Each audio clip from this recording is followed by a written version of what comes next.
Well, earnings season set to kick off for the first quarter 2018, and this could potentially be one of the best earnings report seasons in history. Analysts expecting the quarter to have an 18.4% increase in revenues, a 7% jump in revenues, 18% jump in earnings.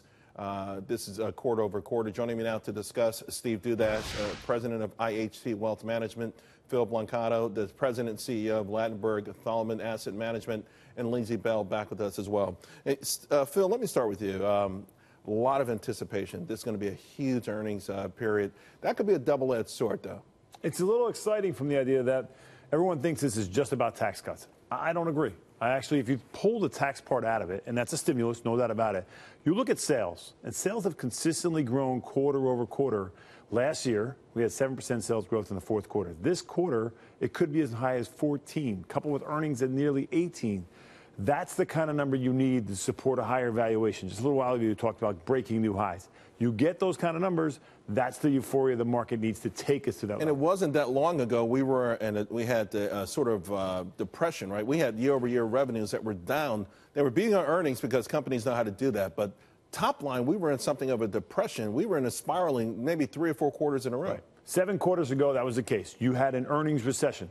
And of the last 6, we've seen consistent earnings growth. Now, I'm a guy that believes there was a bit of financial engineering in this rally. You look at 14, 15, 16, so much about refinancing debt cheaper, buying back stock, and so on. But now you have a different scenario. Look at the sales number. Look at CapEx spending. Look at cash flow. You start to see a real uplift in sales. That's a difference maker, and that's what you need to support a better year this year. Steve, one thing I'm also looking for, I want to see some pricing power, and I don't want to see it come at the expense of volume. I want to really see these top-line corporate numbers reflect a more robust consumer.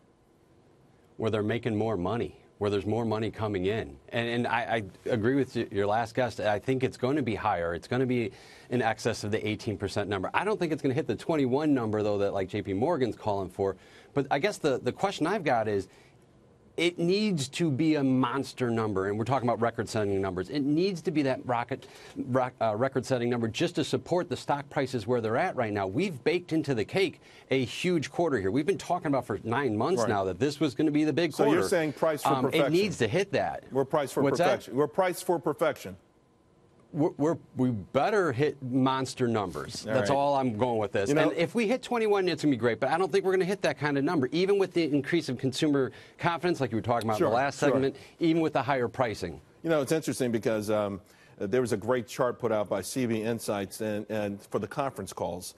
And it shows on the conference call when the analysts either say to the management, great quarter, guys, or congratulations on a great quarter, peaked in 2008, right? So it's sort of like every year we get a little bit more cautious and we don't, there's no more rah-rah stuff because the market, I guess, got hammered after that and everyone's afraid to even be excited anymore. And that sort of makes it difficult, doesn't it, Lindsey, with earnings? Because a lot of folks who are watching this show wonder why they have stocks and the company reports great numbers, what looks like great numbers, pretty good guidance, and it still goes down.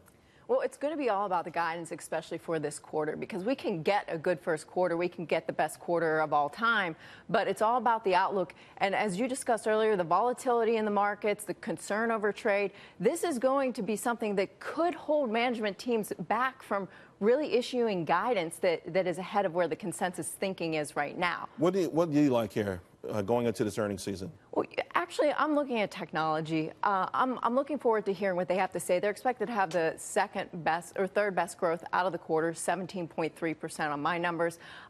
They've consistently beat significantly over the last 4 quarters by about 8 percentage points. And they're going to have to beat, right? I mean, it's a high beta group that's, some people question, whatever. And so it's a very volatile group, so they're going to have to beat. What do you like, Phil?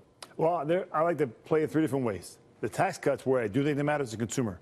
You got a healthy consumer getting stronger. My first play there is Under Armour.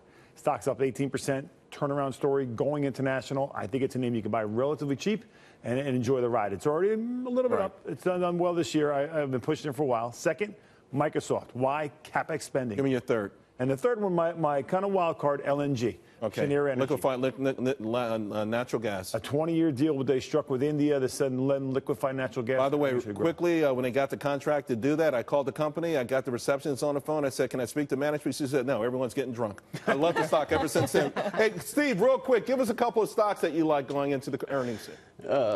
Tech, and more tech. All right, keep buying tech. Get into the innovation. Not only do you have a great voice, they're not spending. But you're a great analyst, too. Not only do you have a great voice, but you made some great picks, too. Thank you very much. We got to wrap this one up. Appreciate it, guys.